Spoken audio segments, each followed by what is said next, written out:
Hello and welcome back to Grow Roots. This is Shannon and welcome to my July front yard garden tour. Today is the 4th of July. Happy 4th of July, although I probably won't get this edited until a few days past the 4th of July. So I hope you all had a fabulous 4th and a great holiday. And today's garden tour is what I'm going to be calling the good, the bad, and the ugly. I actually really debated on what timing I was going to film this month's front garden tour because we have had a couple weeks already of 100-degree heat, 110 heat indexes because it is so humid here. And to top it off, the lows all 2 weeks that we've been having this, the lows are like 79, 80, 81, 82 degrees. The low today was 82 degrees when I first woke up in the morning.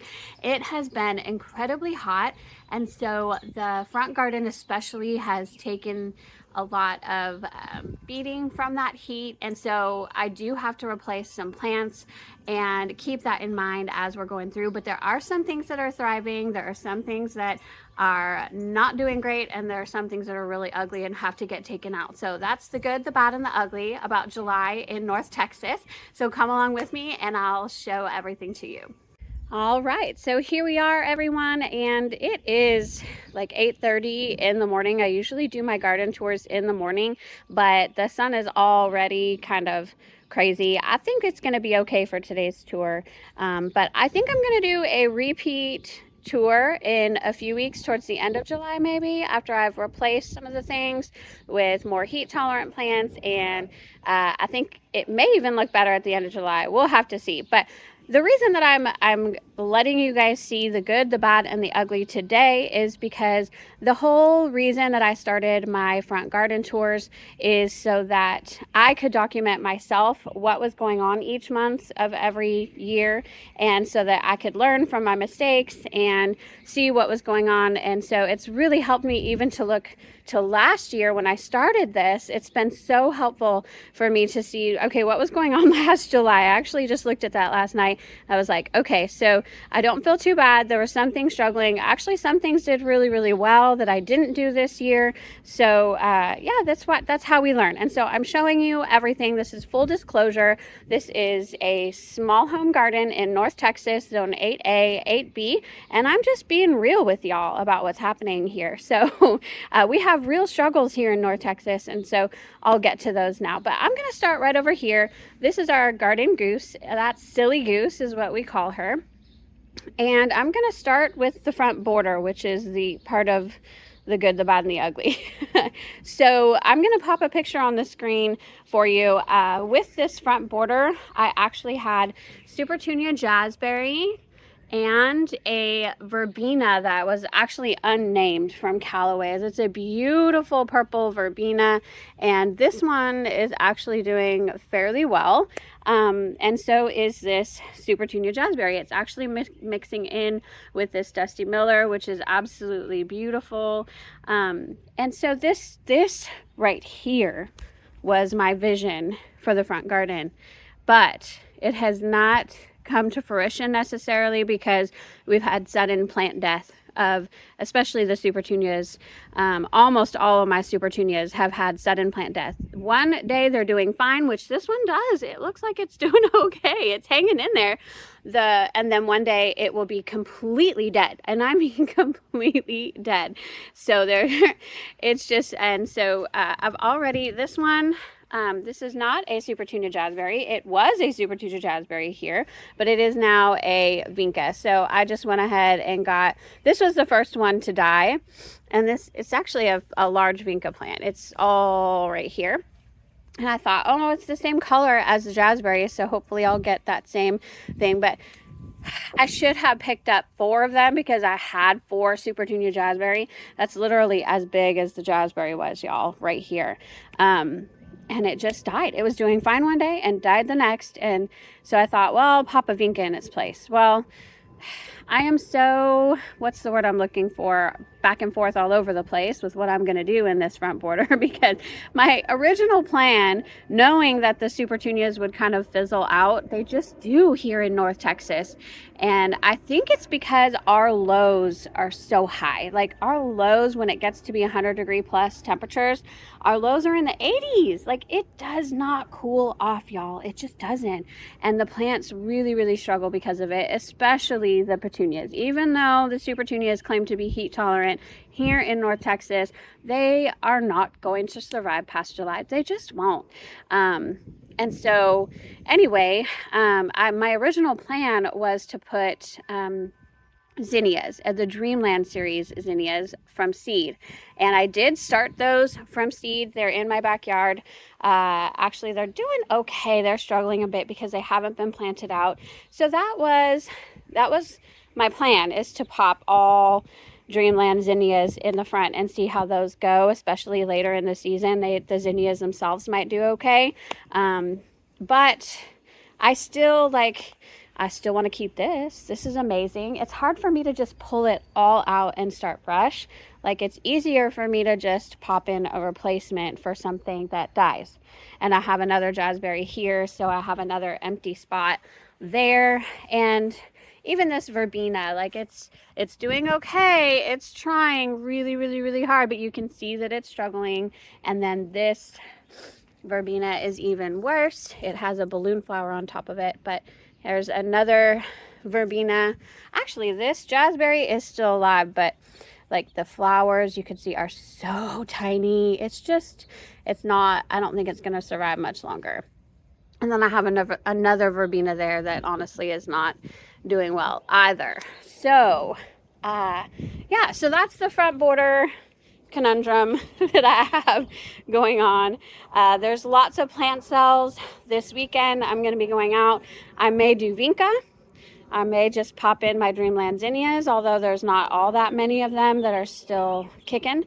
But they do need to be planted somewhere. And yeah, I mean, one thing that is doing well is the Dusty Miller. This plant is unbelievable, y'all. The Dusty Miller actually will survive quite low temperatures. It survived zone 7 temperatures, and it wasn't super happy in that time frame, but it survived. And then now it's 100 degrees plus, and I did lose one. I lost one Dusty Miller right there, but the rest of them are amazingly amazing.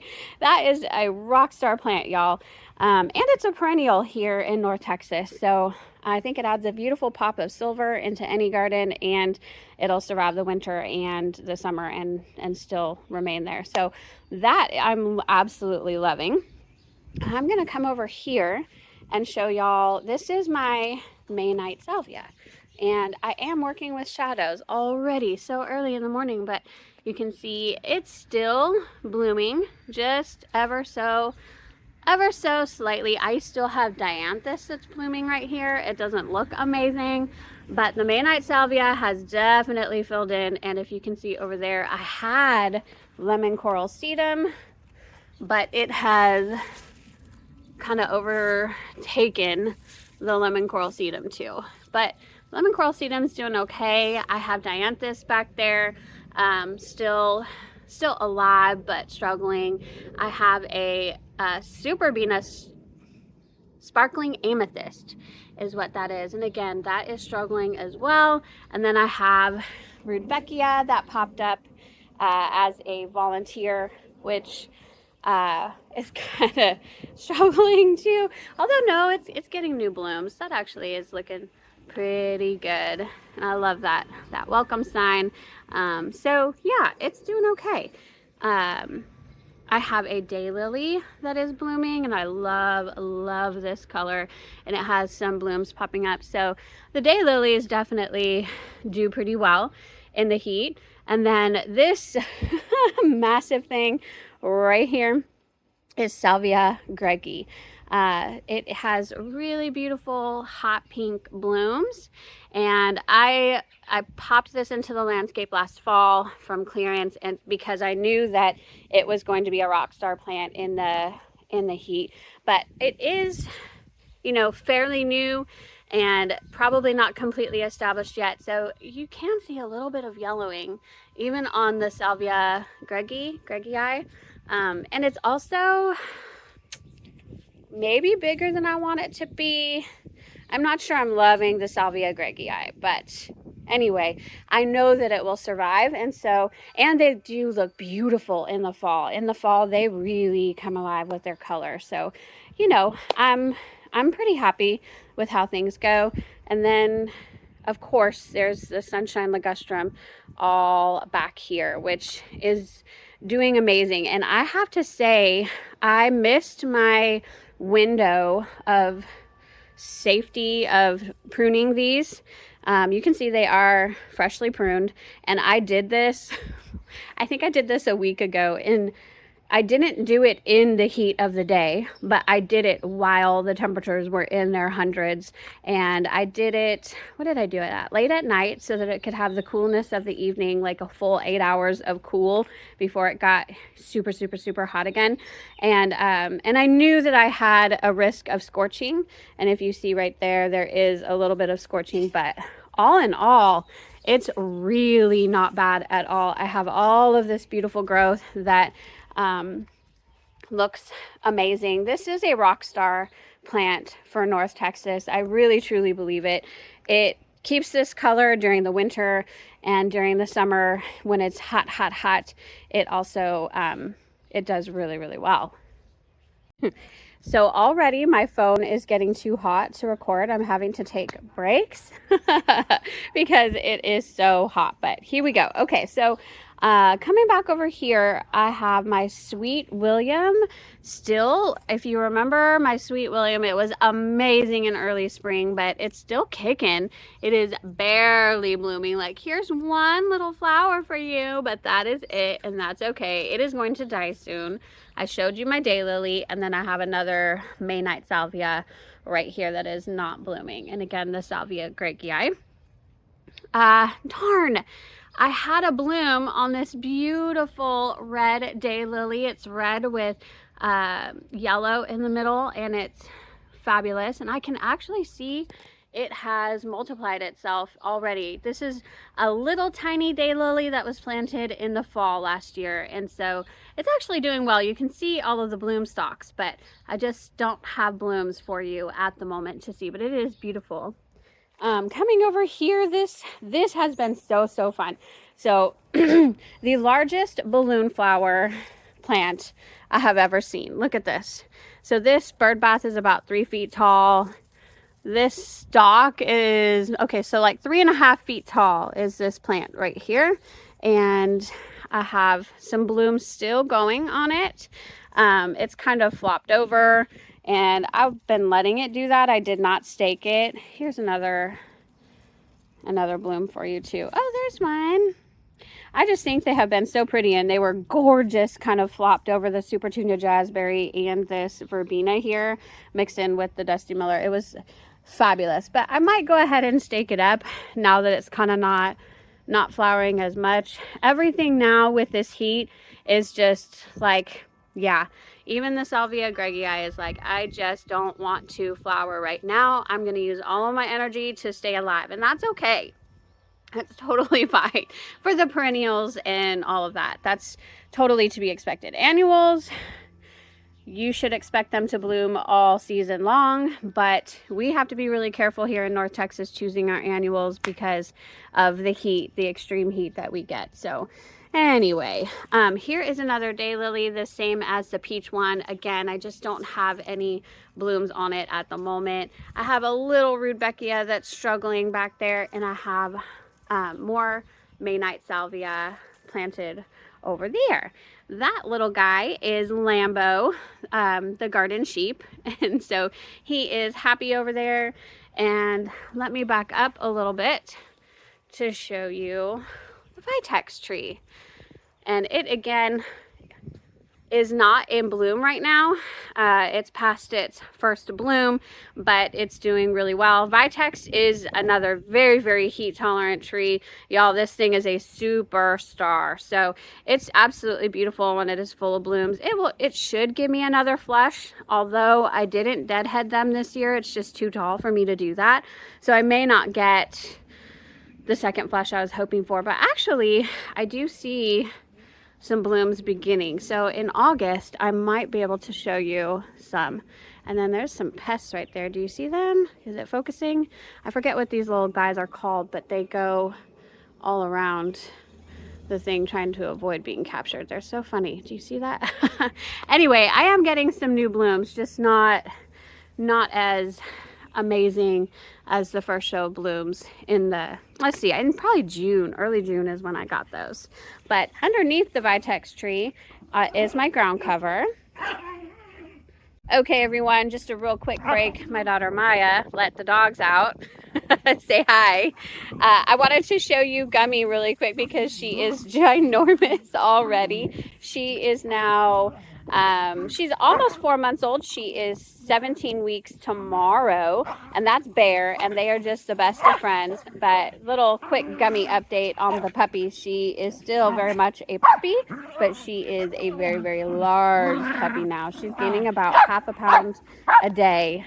She may have slowed down to like a quarter pound a day, but still, she is eating almost 5 to 6 cups of food a day as well. So just a quick little detour and back to the garden.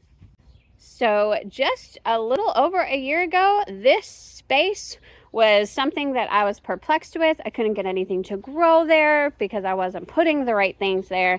And it was just like dead, empty dirt space. And I had a vision of ground cover that would work well in the shade. It's getting morning sun right now, but it is shaded under the Vitex tree for a majority of the rest of the day. And I am just thrilled with it, to be honest. So there's 2 different types of ground covers going on here. And the first is Burgundy Glow Ajuga, but I also have these vines that keep coming in. One of my lovely viewers actually mentioned the name of this vine. I forget already. But it is the bane of my existence. If I'm not out here literally every day, it comes through.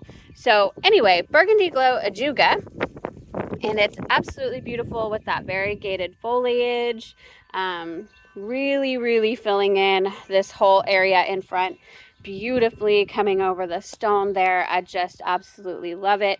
And then here is variegated vinca, and it's kind of also taking over Lambo, which I think is kind of cute. I'm kind of leaving it a little bit. I'm pulling some things, and especially the vines that come through, but for the most part, Lambo looks super cute, kind of with a little tiny blanket of the vinca. But I mean, it's doing beautiful. And back here is my hydrangea. This is the one thing that was so unique this July as opposed to last July when I was watching my July front garden tour last year. Last year I had like 1 bloom on it. This year it was just absolutely full and it's beautiful. I'm getting more and more blooms. It really is living up to the endless summer name, and that's because we had a very mild winter. And sure, some of them are getting scorched. There is a little bit of dappled afternoon. It is not focusing. We get a little bit of dappled afternoon sun, but for the most part, it is looking absolutely beautiful. So one thing I did want to show y'all is that I leave the old blooms on my hydrangeas, and I do it for a very specific reason. I know that it looks kind of green, but as you can see, do you see this? That's not bacterial infection, fungus infection, or anything like that, but they actually turn pink throughout the season, and this one actually is showing you pretty well what it does. It's starting to turn pink, and by October, November, December, it will go from pink to like a dark magenta color.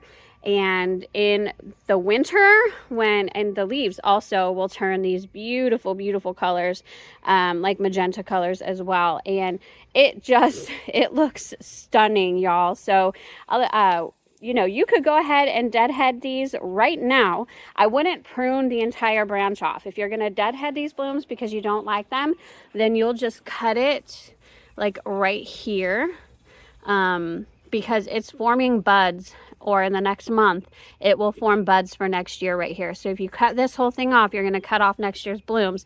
But you could just deadhead just this bloom right here and you'd be fine, except that you'd be missing out on these beautiful magenta blooms. So one little thing that I don't think many people know about, but I absolutely love that. So this hydrangea is doing really, really well. I did also get some blue blooms on it this year. I'll pop a picture on the screen. I was able to achieve some true blue blooms, which I love, love, love.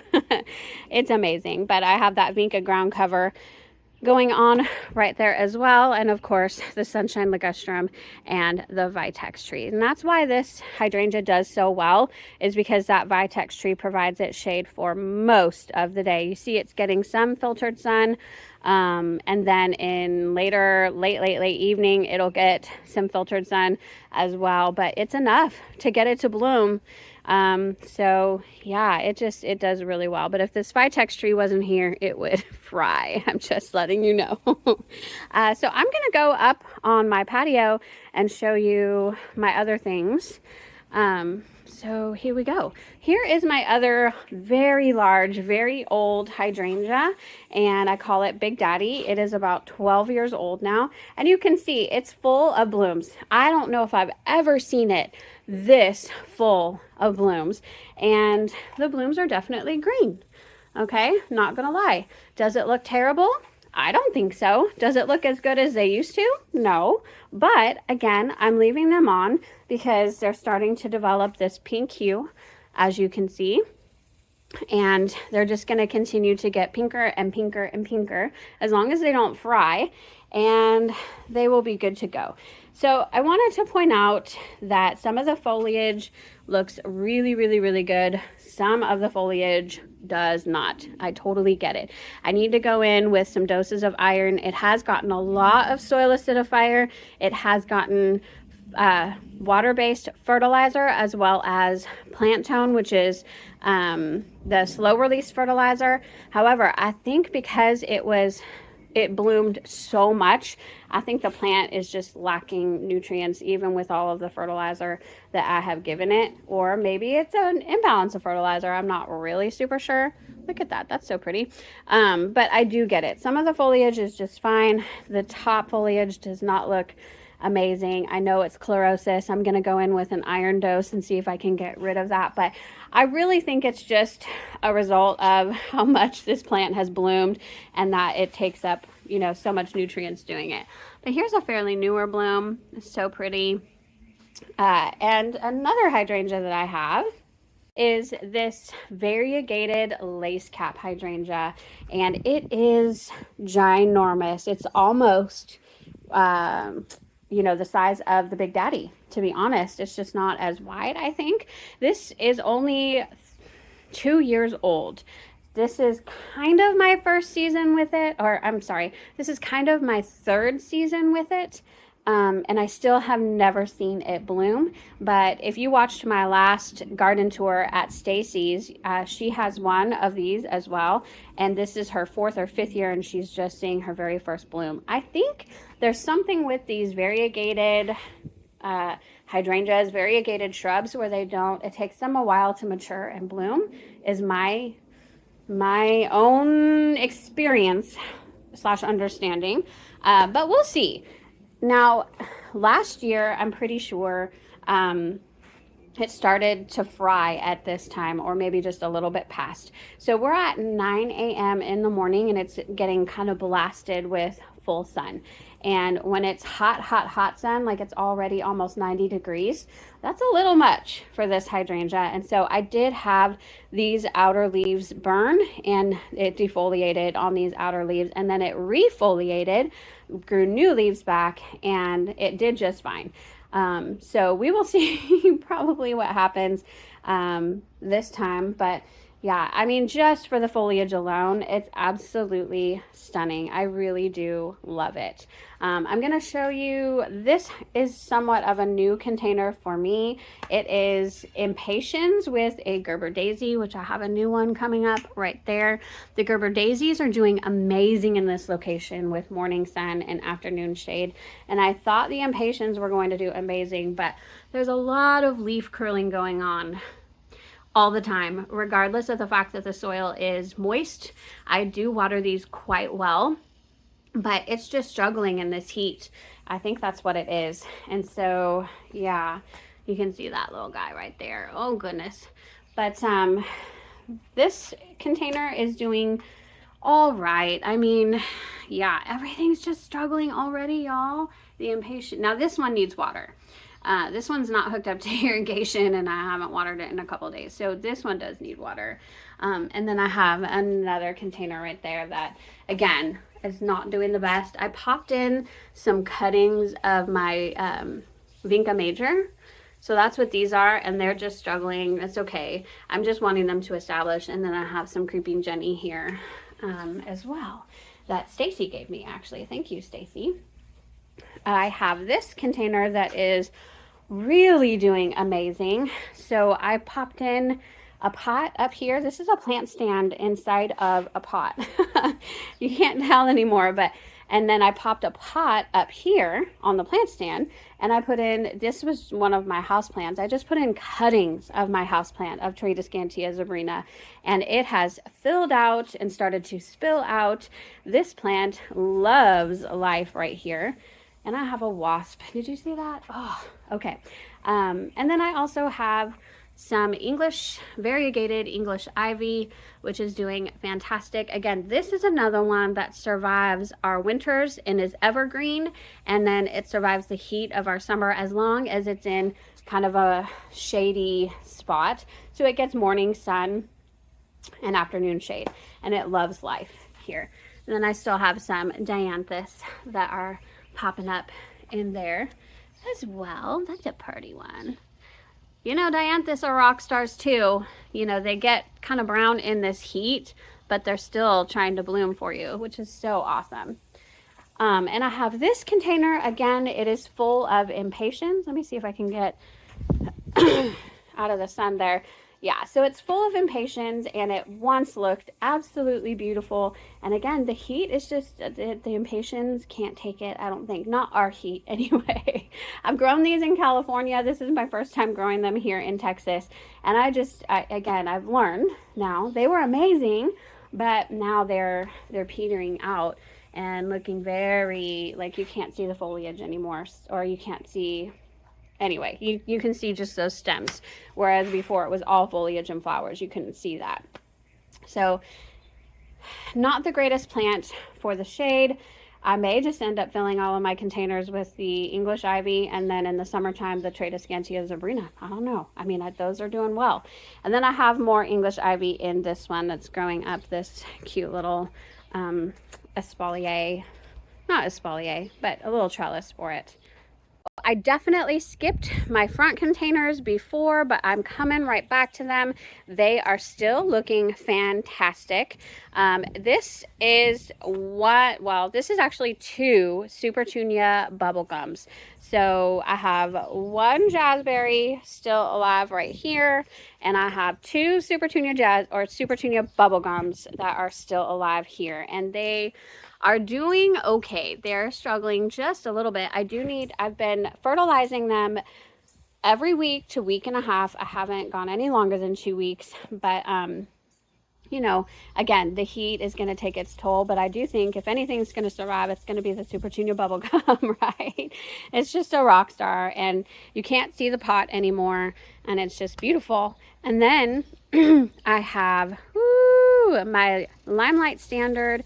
It's doing amazing. One thing that's different this year is that it started flowering a little bit later this year. And so I have a few panicles that are pretty mature, like that one. I hope you can see that.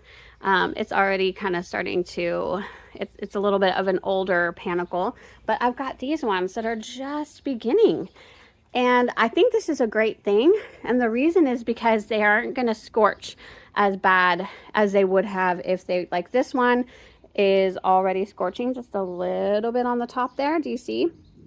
That's going to happen in our heat. That's okay. But I have all of these new ones starting too. So 1, 2, 3, 4, 5, 6, 7 that I can see. Yeah, so it's good. It's doing really, really good. It is a little bit of a drama queen. I have to make sure it gets water. Oh, and look, here is one problem that I have. Do you see that grasshopper? I wish I had my pruning shears. There we go. I just flicked it away. I wish I could kill those things. I just can't. I can't squish them with my bare hands. I just can't do it, guys. But they are terrible this year, the grasshoppers. Whew. But you know, this limelight is doing fantastic and I love it. One thing that I didn't mention, oh, let's go back over. Sorry, y'all. I told you I had impatiens in this container, but the other thing that I have planted right here is black-eyed Susan vine and a morning glory. Let's see. I don't even think the morning glory is alive anymore. No, it has to be because I've seen it. Okay, so what you see here is black-eyed Susan vine, and it's growing all the way up this pole on a diamond espalier that I created that you can't really even tell that it's diamond anymore. But look at this. Oh my goodness. There was a bloom yesterday, darn it. They do have beautiful yellow blooms. I'll pop a picture on the screen. It's just been kind of sporadic seeing them. And let me see, is there a morning glory up there? No, maybe not. There was a morning glory, but it is no longer living in that location. But I've called this the year of the vine because my vision has been to get a vine to grow all the way up here and over, and a vine to grow all the way up here and over. And y'all, it's coming to life. It's coming to life thanks to black-eyed Susan vine, to be honest. The morning glory has struggled a little bit. I have black-eyed Susan and morning glory here as well as here, but it's the black-eyed Susan vine that is really, really taking off. Once the heat kicked in, it was like, okay, my turn to shine. And it's planted right down here on this side, right there. And again, you can't tell that this is a diamond espalier barely anymore. And now it's reaching the top, and I'm trying to train it to go over the entrance of my house there. So I absolutely love it. I do wish it was blooming a little bit more, but maybe that's the heat. Who knows? Let me see if I can find any on this side.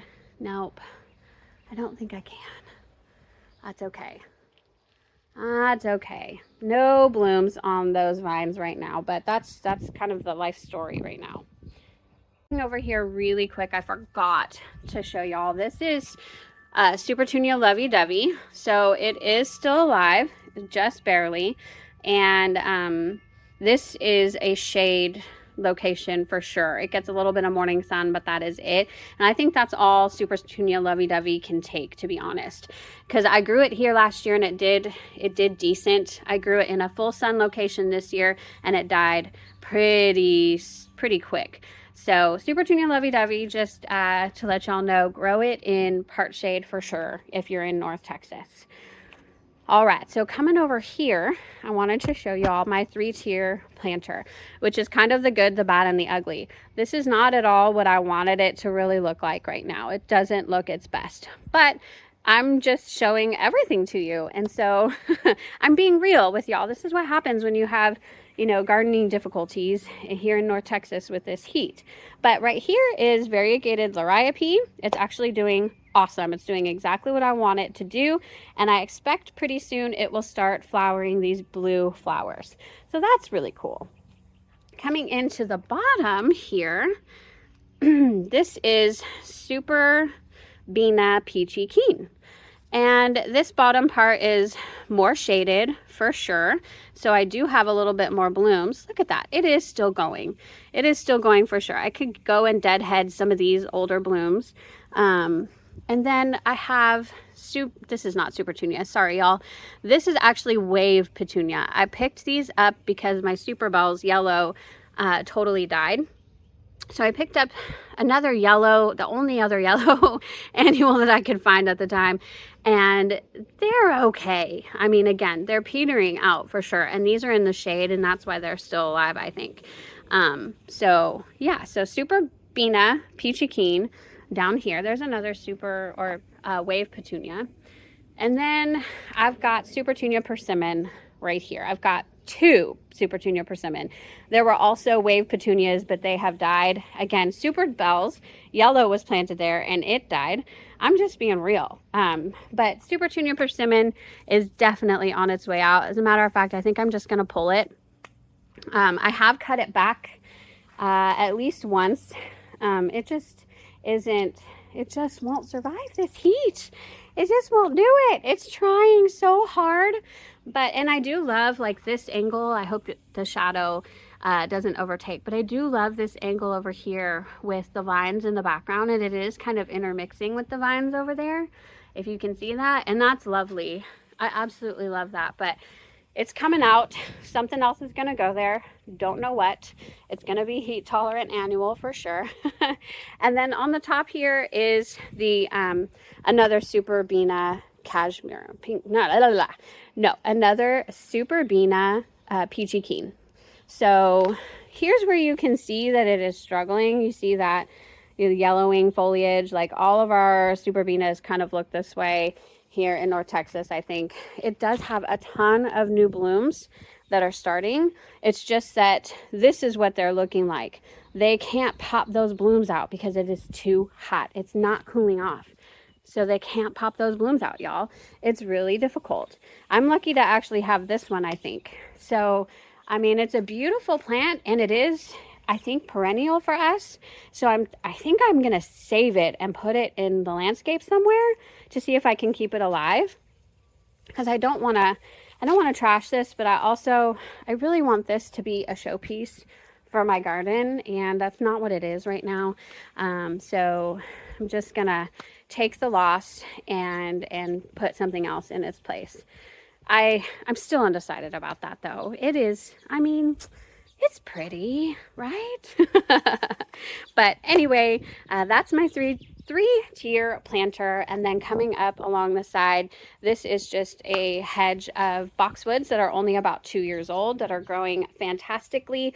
I was going to prune them. I missed that window of pruning, and I sure am not going to prune them anytime soon in this heat. They will burn. I learned my lesson last year. So I'm just going to let those grow until fall, and I probably will give them one last little, well, I don't know, because you don't want to encourage a whole lot of fall growth. I'm going to look that up for boxwoods to see if I can prune them this fall, and if not, then they will just continue growing until I can prune them in late winter before spring hits. So there you go. One other thing with the garden here is our grass, which is doing really well. It is Palisades zoysia, and it's kind of shaded right now from this oak tree of our neighbors, but my husband is doing a fantastic job with it. It's doing really well. It is needing a little bit of extra water at this time, expectedly, but here's another look at that front garden, which, you know, I'm still so proud. I realize that it's not looking its peak. I think June was its peak, just like it was the year before. June is going to be the peak of my garden, my front garden, I think. But just wait until I post my backyard garden tour. I'm actually pretty proud of the backyard right now. It is filling in and looking amazing, and it is mostly perennials back there, not the annuals that are dying out right now. So I can't wait to show that to you. I will film it and post it shortly. So stay tuned for that. Subscribe to my channel so that you can be notified when that backyard garden tour hits, because it's pretty great. Over here to the last part of my front garden, which really truly I'm obsessed with. I'm in love with this. These are my front containers, and the lone survivors. I planted one tiny Mystic Spires blue salvia in the middle, and then I planted 4 different Super Tunias all kind of around that. Super Tunia bubblegum being one of them. It was kind of a a race or a test to see what super petunias would survive. And it turns out that none of them survive in this full sun location, being planted with each other and being planted with this ginormous mystic blue spires. I mean, I'm going to pop a picture of how small these mystic blue spire salvia were when I first popped them into the containers, and they're the star of the show now. I mean, I have deadheaded these once, and I could go and deadhead these again, but here's the thing about them. They still look really beautiful in my opinion, and they still try to push out, they'll grow taller, if you can see that, and they'll still push out these purple blooms, even the old blooms, and they get so long as this. I could probably deadhead this one, if you can see that, for sure. But I don't know if you can hear the buzzing, but look at the bumblebees. They're all over. Can you see that one back there? I mean, I can't, like, when I go and deadhead these, they get really, really, really mad at me. But the bees absolutely love this plant. And one of them just came up to give me a little hug. And I have new blooms even coming. Where did I see? Yep, new buds forming in 100-degree heat. Y'all, mystic blue spire salvia, if you are in North Texas, this is a perennial for us. And I think I'm just gonna leave this in the front containers. I'm going to stop worrying about planting annuals here because they don't do well mixed in with the mystic blue spires. I don't know why. It's just perfect for that location, I think, and absolutely beautiful. I may try to put like winter annuals around the outside of it, so that in winter we have something here. But oh gosh, this one's even more full of bees. It's just an incredible plant. Mystic blue spire salvia has become my favorite salvia, hands down. It's a rock star. It's just unbelievable. I love the color. I love the color of the leaves and the blooms. I love that the bees love it. The pollinators love it. Ooh, and it's stunning. So there you go, everybody. I'm just going to show you the shot of my front garden, and it is what it is here in July. Some things are looking amazing and some things are having a really hard time, but that is how it goes here in North Texas with the heat that we have. So I hope that you enjoyed this. Stay tuned. I might do another garden tour in a couple weeks after I replace some of these plants that are struggling. It will look different in a couple weeks, but this is just reality for you. And I hope that if you liked what you saw today, please subscribe to my channel so that you can be alerted. There's monthly garden tours and other garden maintenance videos. I have a lot of things coming up here pretty soon. It was a couple of weeks since I posted last. I do apologize for that. I usually try to post weekly. But I do have a full-time job. I work 10.5-hour days being a home daycare provider. And then last week, our church was doing VBS in my neighborhood, and I was the music leader there. And so I was putting in 14-hour days last week, working, going straight to VBS for 3 or 4 hours. So from 7 a.m. to 9 p.m., I was out. Like, I was working and doing things, and it was exhausting. I'm just kind of coming off of that exhaustion. So I do apologize, but I should be posting weekly here now, and I just appreciate each and every one of you. I hope you're able to get into your garden today and enjoy the summer, and happy 4th again. So bye-bye, everybody.